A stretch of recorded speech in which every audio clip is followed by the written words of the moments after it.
आपला माणूस कोणत्याही क्षेत्रात मोठा होत असेल तर तो आपला स्वाभिमान आहे.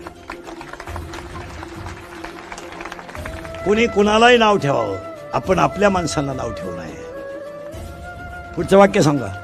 सोनारानं हिरा फेकला तर चालेल, सोनारानं हिरा फेकला तर चालेल, पण रत्न पारख्यानं हिरा फेकू नये.